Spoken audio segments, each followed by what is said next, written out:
Daniel, Juliette Kamde.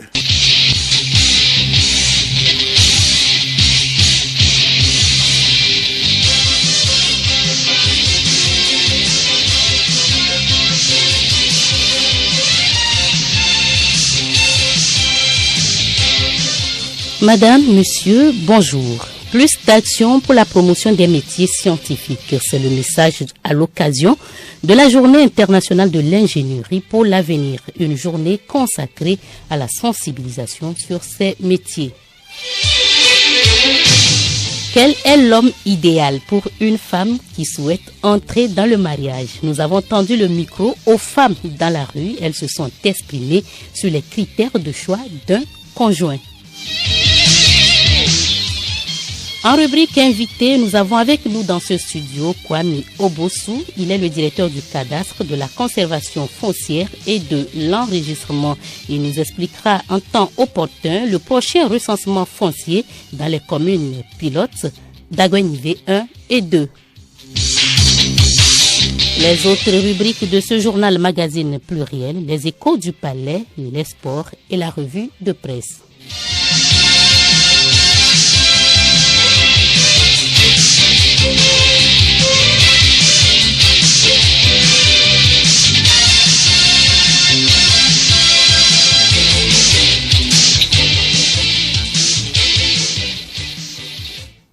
Les inégalités sociales sont remarquables à tous les niveaux dans le secteur du commerce, encore plus. Pour corriger ce manquement et favoriser que le commerce soit bénéfique à tous les acteurs, qu'ils viennent des pays développés ou du tiers-monde, la communauté internationale a instauré la journée du 13 mai, Journée du commerce équitable. Le commerce équitable est donc d'assurer une rémunération aux producteurs issus des pays pauvres pour leur permettre de développer leur activité à long terme ainsi que leur niveau de vie. Le commerce équitable a donc pour objectif de réduire les inégalités dans le monde. Il se traduit concrètement par une convention de partenariat établie entre un acheteur et un producteur afin de lui garantir un revenu minimum, quelles que soient les fluctuations du marché. Le gouvernement togolais l'a compris en renforçant les moyens de résilience des entreprises et industries togolaises. Le dernier projet en date est la digitalisation des micro, petites et moyennes entreprises, MPME, afin de les rendre compétitifs sur tous les marchés, comme Lan Yakbe, secrétaire général du ministère du Commerce. La digitalisation va aider les MPME à améliorer leur mode de fonctionnement ainsi que leur offre de services et de biens. Les outils de marketing numérique pourraient permettre à nos entreprises de cibler les clients potentiels, non seulement au Togo, mais dans le reste du monde, et également faire de la publicité en ligne et utiliser de manière positive les réseaux sociaux pour atteindre des cibles plus pertinentes et où qu'elles se trouvent. Les MPME peuvent également utiliser les plateformes de commerce électronique pour écouler leurs produits dans le monde entier. On célèbre aujourd'hui également la Journée mondiale de l'ingénierie pour l'avenir. Les Nations unies appellent à la sensibilisation pour accroître la promotion des métiers scientifiques. Promouvoir les métiers scientifiques, tel est donc le but de la journée de l'ingénierie pour l'avenir. Il est aussi question de sensibiliser l'opinion publique aux diverses opportunités existantes dans différents domaines technologiques afin d'enrayer la chute continuelle des inscriptions dans les filières techniques, informatique et scientifique. Ce manque de femmes et d'hommes formés aux disciplines scientifiques pourrait déboucher sur une pénurie de professionnels dans des domaines où se joue l'avenir de l'humanité, comme celui de la santé, celui de la recherche, celui des énergies renouvelables ou encore celui des télécommunications. Et puis justement, hier a été célébrée la Journée internationale des femmes en mathématiques. Au Togo, la TPMS, l'Association togolaise pour la promotion des mathématiques au secondaire, organise des olympiades de la discipline et Miss Mathématiques pour encourager les jeunes et particulièrement les filles à faire les séries et les filières à dominance mathématique. Madame Dédé Folie Betula est présidente de l'ATPMS. Les mathématiques, c'est la matière la plus facile parce que ça ne demande pas d'énergie. Vous comprenez le cours, vous maîtrisez les formules et c'est les applications dans les exercices. Vous maîtrisez une fois la formule. C'est la même formule qui est appliquée dans tous les exercices et les exercices sont presque de même type à chaque fois. Les parents doivent encourager les filles à réussir les mathématiques, tout comme les garçons. Surtout, faut pas les décourager lorsqu'elles veulent choisir les séries C, les filières à dominance mathématique. Il faut toujours les encourager. Il y a des femmes qui ont fait la série C et qui se retrouvent dans le gouvernement. Donc, lorsque vous encouragez vos filles à faire la série C, elles peuvent aussi occuper de grandes places dans ce pays. La femme rurale était à l'honneur hier au ministère de l'Agriculture, une célébration en différé de la journée des droits de la femme. L'importance de la digitalisation, la femme et la déontologie administrative et les violences faites aux femmes en milieu de travail étaient les thématiques abordées. Odette Pira. C'est dans cette ambiance que les femmes du ministère en charge de l'agriculture ont célébré la Journée internationale des droits de la femme. Les différentes délégations ont, à tour de rôle, présenté les activités sur leur ZAP, entendez par ZAP les zones d'aménagement agricole planifiées. Elles ont été longuement entretenues sur les règles juridiques qui protègent les femmes au Togo et le digital. Konlani Dendiong, président de la cellule genre du dit ministère. Aujourd'hui, nous célébrons en différé la journée internationale de la femme qui a été célébrée le 8 mars dernier. Il est question pour nous de rappeler à nos sœurs, à nos femmes, l'importance de la contribution de la femme au développement du secteur agricole. Parce qu'il est démontré qu'en Afrique subsaharienne d'une manière générale et au Togo en particulier, ce sont des femmes qui travaillent plus que les hommes au niveau de la production vivrière. Mais il est constaté que les femmes sont parfois en marge des appuis apportés par les partenaires et les organisations diverses. Les femmes travaillent en collaboration donc pour bénéficier aussi des projets et programmes déroulés au profit du monde agricole. Kai Agueunion, membre de la cellule genre du ministère en charge de l'agriculture. Notre contribution est surtout de lutter pour que les programmes et les projets en cours prennent en compte le genre, depuis le ciblage jusqu'au suivi-évaluation. Donc c'est à ça que nous nous attelons en travaillant entre nous les femmes fonctionnaires et aussi avec nos sœurs productrices sur le terrain. Au Togo, le domaine agricole emploie 57% de femmes, surtout dans la production et la transformation. La famille, elle naît généralement à partir de la formation d'un couple composé de la femme et de l'homme. Ces deux individus ne se décident pas au hasard de rester ensemble. Chacun se base sur certains critères. Du côté de la femme, quels sont les critères qui doit être l'homme idéal pour entrer dans le mariage? Écoutez plutôt ce micro-trottoir réalisé par Hervé Segbonou. Moi, particulièrement, je voudrais me marier à un homme qui pourrait m'aider dans mon foyer. L'homme participe et je participe. Nous deux, nous allons participer 50-50. Pour le moment, si nous sommes en couple, je pourrais subvenir à mes besoins moi-même. Pas forcément que l'homme doit m'aider. Sur moi, il faut que l'homme travaille. Avec cela, il peut me prendre en charge. Moi aussi, je travaille pour le supporter et tout ira bien. Ça ne vaut pas la peine de trouver un homme riche avant de se marier. Nous n'avons pas besoin de définir des critères pour pouvoir être ensemble avec quelqu'un. On n'en a pas besoin parce que c'est ça qui fait que nous les jeunes, on n'arrive plus à être ensemble longtemps avec nos conjoints. C'est le physique qui m'attire premièrement chez l'homme. Après cela, c'est son comportement. Il faut qu'il soit aussi responsable pour prendre soin de moi et des enfants. Ce communiqué à présent, il vient du ministre des Armées. Il dit ce qui suit. Dans le cadre de la rentrée scolaire 2023-2024, un concours de recrutement des enfants de troupes de sexe masculin pour les classes de 6e et de seconde A, S, F2, F3 au profit du collège militaire Eyadema aura lieu le mardi 18 juillet 2023. Se déroulera dans les secteurs militaires Lomé, Temedia, Sokode, Kara, d'Apaon et au groupement de la gendarmerie de Tchévier. Les détails relatifs au concours seront publiés dans le quotidien national Togo Presse et disponible sur le site web du ministère des Armées www.défense.gouv.tg, le tout collé. Pour tout renseignement complémentaire, prière s'adresser à l'état-major général des forces armées togolaises, division formation à Agué-Nivé, boîte postale 938 Lomé, téléphone 22 50 11 61 22 50 17 50, poste 2803 2805.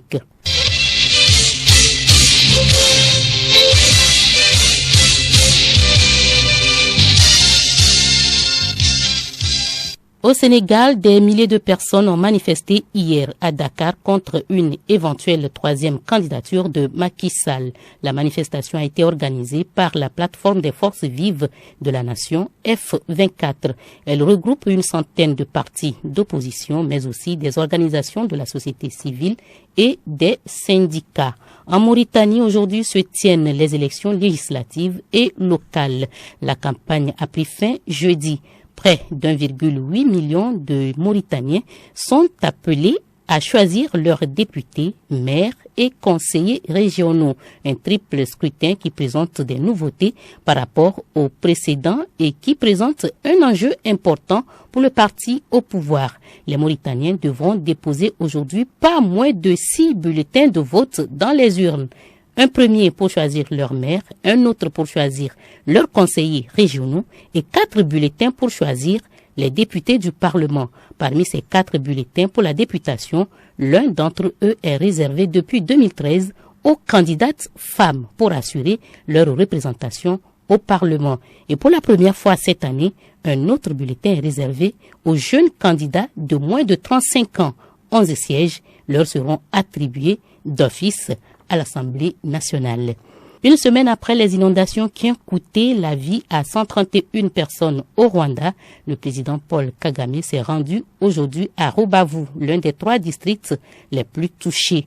Une cinquantaine d'écoles ont été détruites ainsi que des infrastructures, notamment des ponts, routes, stations d'eau et réseaux électriques.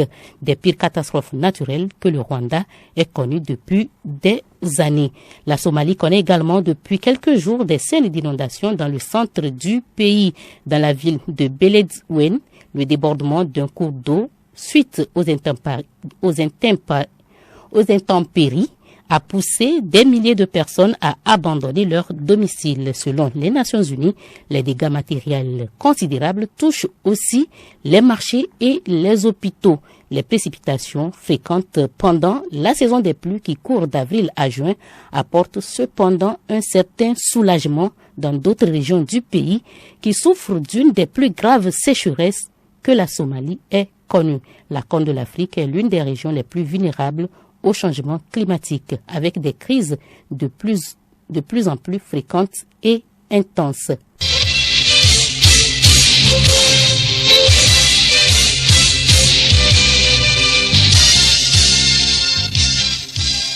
Rubrique invité, nous sommes dans ce studio avec Kwame Obosu. Il est le directeur du cadastre, de la conservation foncière et de l'enregistrement.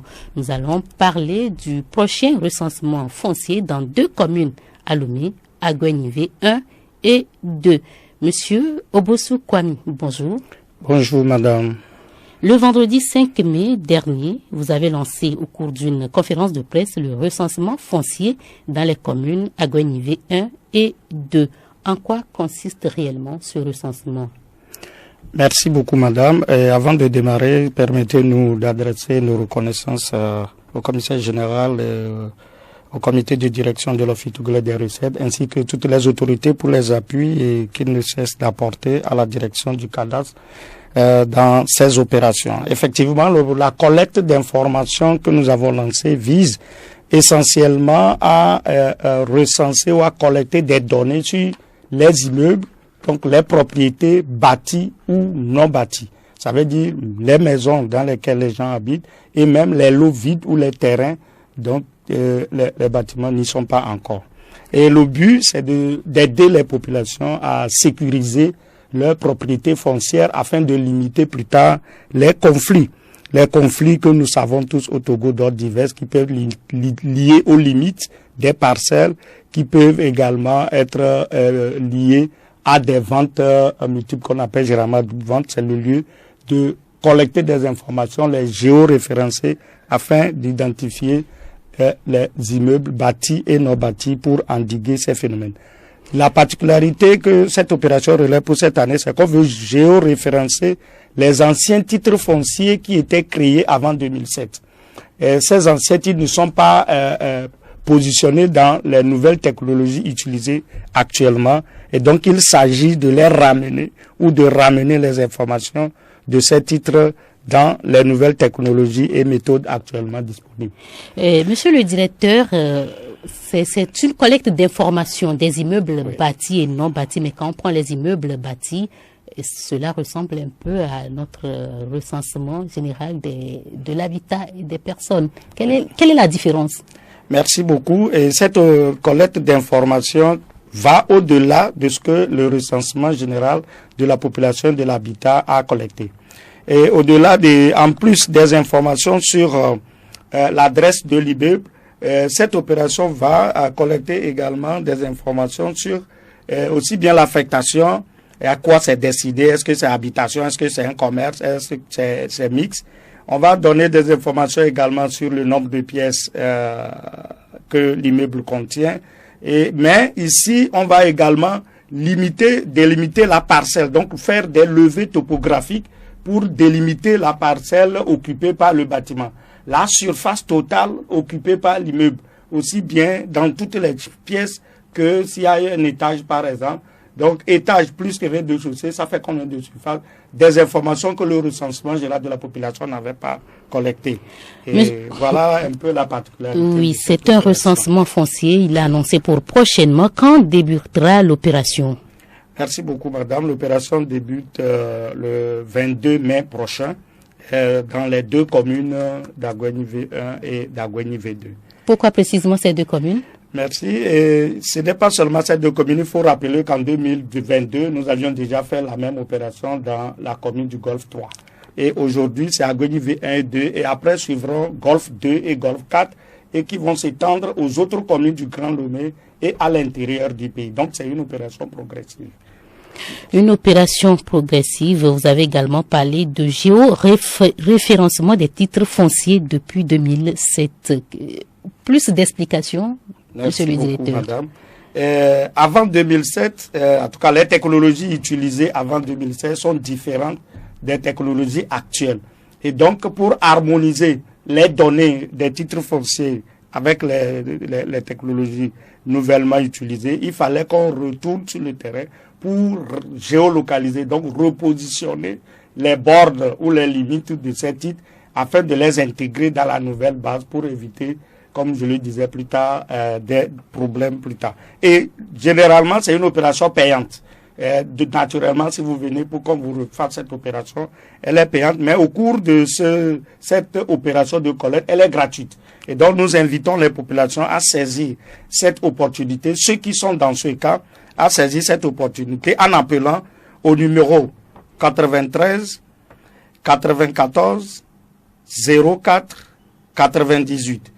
Je répète, 93 94 04 98 en donnant des informations qui permettront au service du cadastre de pouvoir les contacter plus tard pour référencer leur ancien titre. Je voulais rappeler aussi qu'au cours de l'opération, ils verront des photos prises sur les façades pour faciliter l'adressage de la ville de Lomé et donc nous faciliter la circulation et d'autres opérations futures. Quand on prend cette opération, on va bénéficier de l'adressage de nos immeubles, on aura également à limiter les conflits entre les voisins, mais vous venez de donner un numéro pour qu'on vous appelle parce que généralement ou d'habitude cette opération, elle est payante, mais là elle est gratuite. Pensez-vous que la population va adhérer parce que le commun pour la communauté peut-être c'est pour percevoir la taxe sur l'habitation, la taxe sur l'immobilier et c'est quoi concrètement l'intérêt de cette opération de recensement? Merci beaucoup, madame. Et généralement en Afrique, c'est pas seulement au Togo, lorsqu'on parle d'un cadastre moderne ou lorsqu'on veut collecter des données sur des cadastres modernes, les gens ont tout de suite l'idée sur la fiscalité, donc les taxes, et ils refusent d'adhérer. Alors que l'opération du cadastre ou un cadastre moderne a plus d'avantages pour nous et les décideurs que pour la fiscalité. Et je m'avais déjà cité quelques exemples. Et lorsque le cadastre est moderne et qu'on a des informations sur l'adresse des bâtiments, les informations sur les immeubles, je l'ai dit, ça limite les conflits liés aux limites, ça limite les conflits liés à des doubles ou triples. Lorsque quelqu'un ramène les mêmes informations dans le système, ça attire déjà l'attention. Ça facilite la circulation en ville. Aujourd'hui au Togo, pour circuler, on te dit il faut tourner à droite, voir une dame qui vend tout, etc. Si tu vas, tu ne la vois pas, tu perds la maison. Même les sapeurs-pompiers se perdent lorsqu'ils doivent venir secourir des maisons du moment où l'information n'est pas précise. Donc, l'opération consiste à actualiser ces informations afin de faciliter ces genres d'opérations. Nous achetons aujourd'hui en ligne et nous donnons des adresses aux gens de nous apporter les faits à la maison. Si le cadastre n'est pas bien fait, la personne va se perdre. Ou nous-mêmes, nous sommes obligés de ressortir pour venir attendre à un carrefour. Et donc, c'est l'importance. Et pour les mairies et les communes ou les décideurs, lorsqu'on connaît le nombre d'immeubles dans une localité, ça leur permet aussi de voir quelle action concrète il faut mener envers les populations qui habitent ces immeubles. Le ramassage d'ordures, les écoles, si on voit que une grande agglomération a besoin d'une école, d'un centre de santé ou d'un terrain de jeu, etc. C'est les informations que le cadastre moderne va mettre à disposition qui va servir. Donc ce n'est pas seulement la taxe. Ce n'est pas la taxe. Et cette opération n'est pas du tout destinée à aller collecter la taxe auprès des populations. Voilà des précisions que je voudrais apporter, mais aussi, puisque nous sommes à l'antenne, rappeler aussi que les taxes d'habitation dont vous venez de parler, que l'OTR collecte, sont à 100% entièrement reversées aux communes qui les utilisent pour leurs actions. Merci. Et, monsieur le directeur, vous avez relevé pas mal d'intérêt pour celui qui fait recenser son immeuble bâti ou non bâti. Et pour finir, quel conseil, quel message avez-vous pour nos auditeurs en ce moment?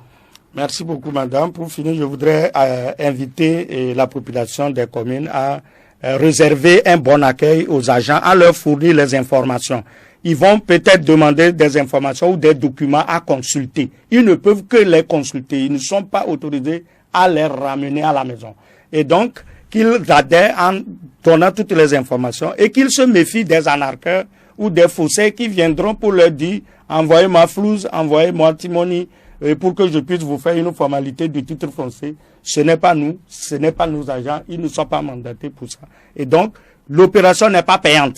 Et la seule chose que nous voulons leur demander, c'est d'apporter leur contribution en ouvrant les portes, en fournissant toutes les informations aux agents qui sillonneront les maisons. Avant de vous laisser partir, directeur Robossou, rappelez le numéro. Maintenant qu'on a bien compris l'importance de cette opération, peut-être que les populations avec un certain engouement vont appeler. On va rappeler le numéro. Vous le rappelez? Merci beaucoup, madame. Pour les détenteurs des anciens titres avant 2007, si votre titre foncier est délivré avant 2007, il faut appeler le numéro 93 94 04 98 pour demander à ce que le cadastre vienne reprendre les informations pour stocker dans les nouvelles bases de données. Kwame Obossou, vous êtes directeur du cadastre, de la conservation foncière et de l'enregistrement. Merci. Merci beaucoup, madame. L'Agence nationale de volontariat du Togo, ANVT, mobilise des volontaires qu'elle déploie sur le terrain pour aider les différentes structures d'accueil. Comment l'agence emploie-t-elle ces jeunes? Quel sort pour les jeunes après leur contrat de volontariat? Le directeur général de l'agence, Omar Agbangba, nous en parle. C'est Yao Kamake qui le reçoit pour nous. Monsieur Omar Agbangba, DG ANVT, bonjour. Bonjour, monsieur le journaliste.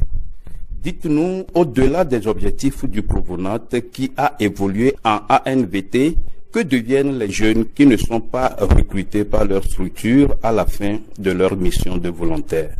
Merci beaucoup, monsieur le journaliste. Il faut préciser que la mise en place du programme de volontariat n'avait pas forcément pour objectif l'insertion des jeunes à la fin, mais c'était un programme de citoyenneté, un programme de participation des jeunes aux questions de développement dans le pays. À ce titre, tous les jeunes systématiquement devaient passer par ce programme pour apporter leur contribution aux questions de développement et surtout de montrer que tout ce que l'État a fait en leur permettant d'aller à l'école, de se former, eux aussi, ils vont donner un temps à l'État avant de rentrer dans la vie active.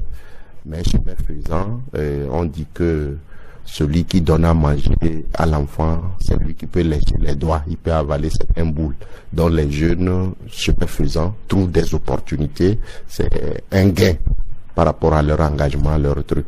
Donc aujourd'hui, nous avons une idée que au moins sur près de 30 000 volontaires de compétences, c'est-à-dire les volontaires diplômés, primo-demandeurs d'emploi qu'on a mobilisés, au moins 22 000 ont fini et plus de 22 000 là, 60% ont pu s'insérer d'une manière ou d'une autre.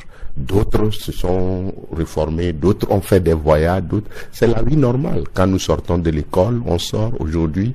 Il y a encore des gens avec qui je suis sorti qui se cherchent dans d'autres. D'autres sont des entrepreneurs, d'autres sont des agriculteurs, d'autres. Donc la vie de chacun, c'est son destin en fait. Donc qu'il trouve du boulot dans sa structure ou ailleurs ou ne trouve pas, ce n'est pas lié au programme, mais ce qu'on peut dire, c'est que le programme apporte beaucoup aux jeunes, renforce leurs capacités, leur donne plus de chances, leur donne plus d'opportunités, leur permet d'être plus épanouis que ceux qui n'ont pas la chance de participer au programme. Oui, DG, dans ce sens, de quel mécanisme dispose la NVT pour répertorier les jeunes sans emploi, surtout pour ceux qui ont déjà acquis leurs 5 ans d'expérience? La NVT n'est pas l'agence pour l'emploi.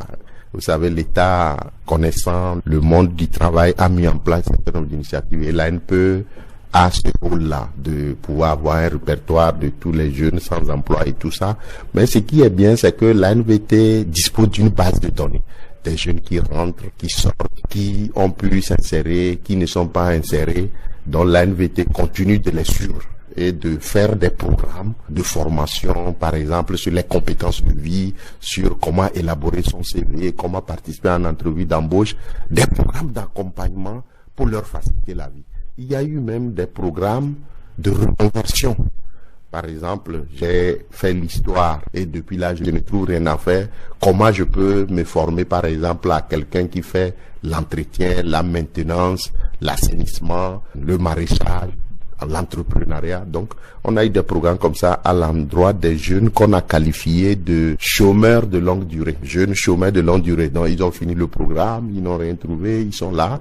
Donc, on accompagne comme ça. Ça, c'est un programme d'accompagnement et il y a ces jeunes qu'on accompagne et finalement qui vivent de quelque chose. Par exemple, j'ai reçu un volontaire qui était de la 5e vague qui disait qu'il est sorti mais il n'a pas réussi au concours, il doit avoir 34 ans et qu'il travaille dans une école, ce n'est pas ça.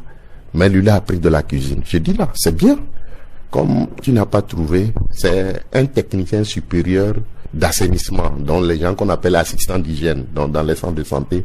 Donc je l'ai dit, il faut penser à autre chose, ne pas rester que j'ai fait technicien d'assainissement, c'est ça que je veux faire. Il faut voir quel potentiel, quelle opportunité tu peux saisir. C'est les conseils que je lui ai donnés. Donc je crois que il y a plein de choses qu'on peut faire. Il faut se reconvertir. Je suis formé menuisier, il n'y a pas de bois. Il faut voir comment je me reconvertis en maçon, parce qu'il y a le ciment, il y a des chantiers. Donc je crois que dans la vie, il faut savoir réorienter ce qu'on peut faire, quoi. Vous êtes la personne bien indiquée pour nous répondre à la question suivante. En termes de canaux d'insertion des jeunes sans emploi, qui relèvent en fait de l'action de l'État. Je crois que dans aucun pays, l'État n'a jamais été celui qui donne du travail. L'État crée les conditions pour que le travail soit là. L'État crée des conditions pour que l'économie emploie, l'économie donne des opportunités. Et je crois que C'est ce que notre État fait en étant un des États dans lequel où la création d'entreprises est facilitée, où tout de suite on donne la facilité de créer des entreprises, on encourage, on accompagne des créateurs d'entreprises. Donc les jeunes aujourd'hui, il faut qu'on se remette en cause, faire son bilan de compétences. J'ai été formé en temps.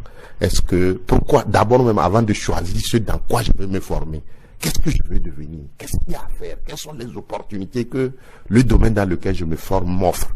Donc, il faut regarder tout ça. Et les jeunes également, je pense que il faut regarder des nouveaux métiers porteurs. L'agriculture a un potentiel énorme en termes d'insertion. Les domaines de nouvelles technologies, un potentiel d'insertion. Mais il faut aussi regarder les problèmes auxquels la société est confrontée et dire, nous, on va trouver la solution à tel problème. C'est comme ça, on crée des entreprises en fait. Et des jeunes s'organiseront, créer des entreprises dans les domaines où il y a des besoins non encore satisfaits.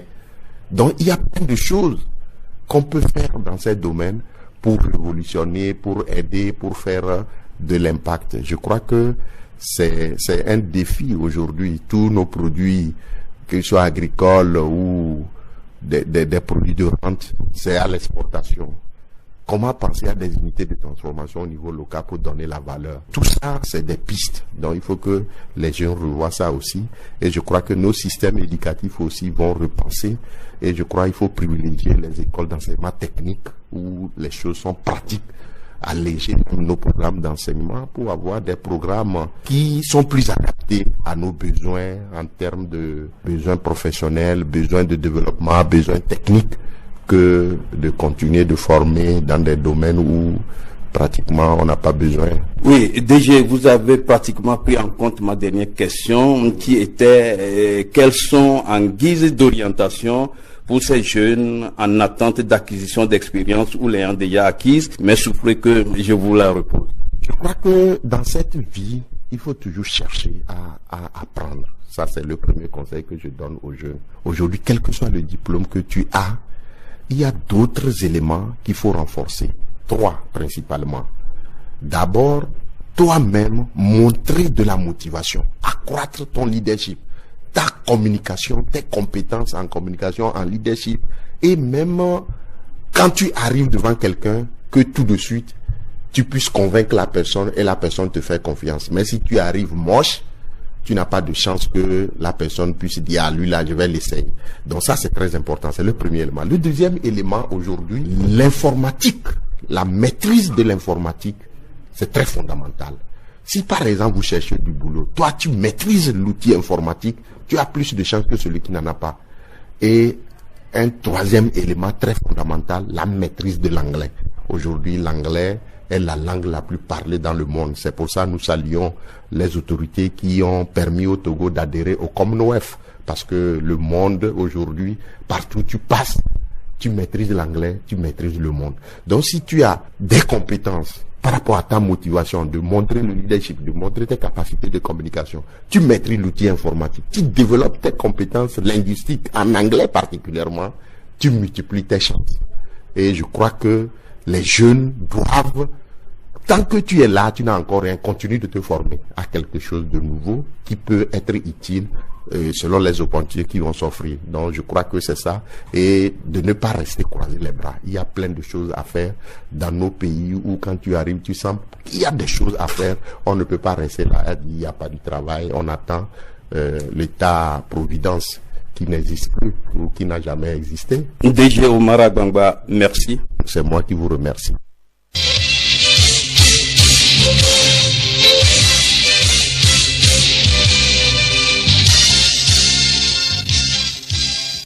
Écho du Palais, Hélène Assabi nous fait le récit de la condamnation de 2 jeunes pour homicide volontaire. Les faits se sont produits en avril 2019 dans le village de Tchekpo Dedekpoé dans la préfecture de Yoto. En effet, au cours d'une bagarre en marge d'une veillée funèbre, les accusés Akoité et Olivier ont pris à partie le nommé Corneille, élève en classe de 5e. Débutée sous forme d'une simple dispute entre adolescents, la bagarre a pris une autre tournure et a dégénéré en affrontement physique avec usage de couteau.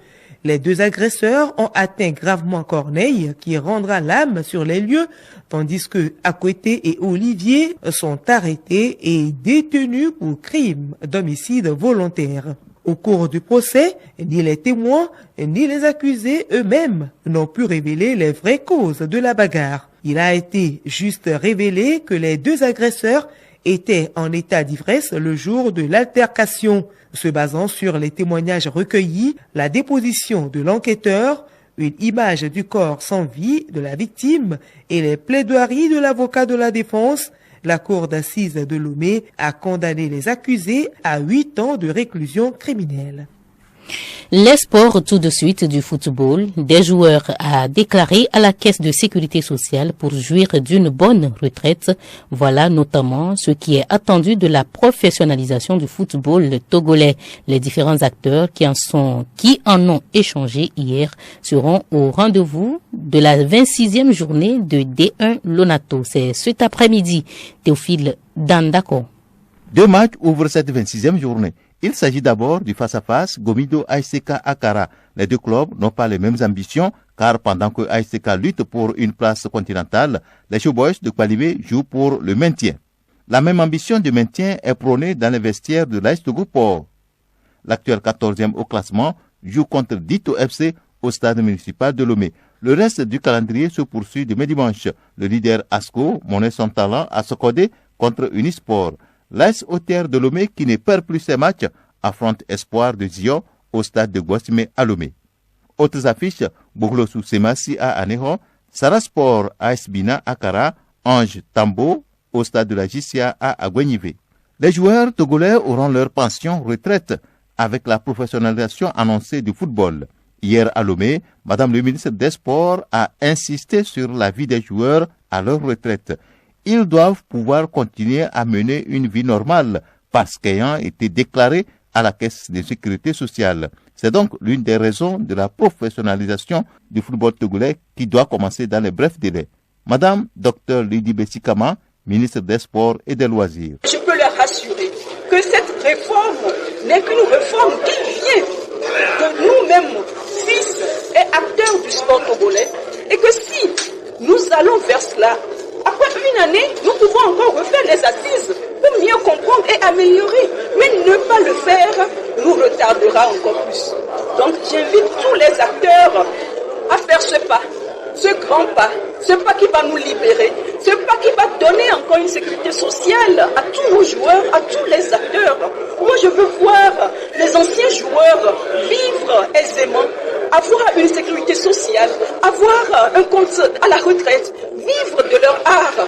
Madame le ministre des Sports était au micro de Solim Lemou au terme du congrès ordinaire de la Fédération togolaise de football. Après les sports, la revue de presse pour boucler cette édition, recensement électoral dans la zone 1 et la visite du chef de l'État à Paris en France. Ces deux sujets ont fait la une des journaux. La revue de presse, c'est bien entendu avec Léontine Atogima. La France et le Togo renforcent leurs liens, lit-on à la une de l'éveil de la nation. Fort chez Macron, précise le messager. L'Union pour la patrie renchérit. Fort Nyasingbe chez Emmanuel Macron, tout pour la paix et la sécurité. Terrorisme, criminalité transfrontalière et extrémisme violent, tels sont les sujets qui ont fait objet de discussions entre les deux dirigeants, rapporte Ouara les vainqueurs. Pour le tonnerre, ce dîner de travail à l'Élysée est un nouveau triomphe diplomatique pour le numéro 1 togolais. Le journal relève l'efficacité des actions du chef de l'État dans la diplomatie africaine, notamment son investissement pour une paix durable sur le continent africain. Et c'est en sa qualité d'artisan de paix et de stabilité en Afrique de l'Ouest qu'il a été accueilli à l'Élysée, nous dit Chronique de la semaine. La dépêche, elle autre, pointe du doigt le départ des troupes françaises du Mali et du Burkina Faso pour insuffisance de résultats, selon les autorités de ces deux pays, et se demande si la prochaine vision de la France serait d'établir ses bases dans les pays côtiers. L'hebdomadaire se réfère à ce dîner du président togolais avec son homologue français et à la dernière visite de Macron au Bénin. Le journal poursuit dans ses analyses. Après le soutien rassuré du Bénin, c'est un fort réticent qu'on amadoue à l'Élysée alors qu'on avait juré de ne jamais l'accueillir, ironise la parution. Quand les intérêts sont en jeu, on oublie les principes, conclut-elle. Recensement électoral dans la zone 1, malgré la prorogation, des milliers d'électeurs potentiels laissés sans carte. C'est la désolation de la lanterne. Décevant recensement, s'indigne Flambeau des démocrates. L'hebdomadaire pointe son doigt accusateur sur 4 acteurs. Le premier sur le banc d'accusés, la CENI. Il lui est reproché de manquer de moyens adéquats pour mener à bien son travail. Ensuite, le gouvernement. Flambeau des démocrates lui renvoie cette question: quels sont les moyens, aussi bien financiers, matériels que logistiques, qui ont été mis à la disposition de la CENI pour avoir ce résultat? L'exécutif a-t-il joué sa partition? C'est la question que se pose l'hebdomadaire. Les opérateurs de saisie ont aussi leurs responsabilités dans ce dysfonctionnement constaté lors de l'opération. Ils ont brillé par la lenteur et des méthodes peu orthodoxes visant à enrôler les électeurs moyennant espèces sonnantes et trébuchantes, poursuit le journal. Et la dernière, sur le banc des accusés de Flambeau des démocrates, l'NPE, Agence nationale pour la promotion de l'emploi. Il lui a reproché les critères de recrutement des OPS car sur les machines, dans les CRV, les saisies se faisaient avec un doigt. Les responsabilités sont donc partagées, vivement que les petits plats soient mis dans les grands pour éviter que ces graves manquements soient à nouveau constatés dans les autres zones, exhorte la parution.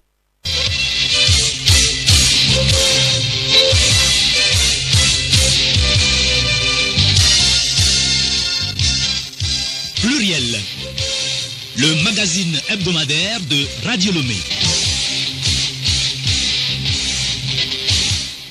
Merci à vous qui nous aviez suivis. Cette édition s'achève. Les titres: plus d'action pour la promotion des métiers scientifiques. C'est le message à l'occasion de la Journée internationale de l'ingénierie pour l'avenir. Une journée consacrée à la sensibilisation sur ces métiers. On a eu 2 invités dans le journal magazine Pluriel de ce samedi. D'abord, le directeur général de l'ANVT, Omar Agbangba. Il a abordé avec Yao Kamake l'avenir des volontaires qui n'ont plus de contrat. L'autre invité, Obosu Kwame, directeur du cadastre et de la conservation foncière et de l'enregistrement, il a donné des explications sur le prochain recensement foncier dans les communes Agouenivé 1 et 2. Merci et bon après-midi.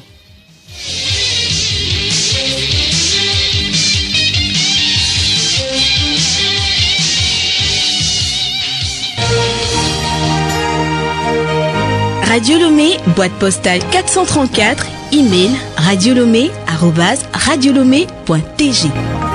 radiolomé.tg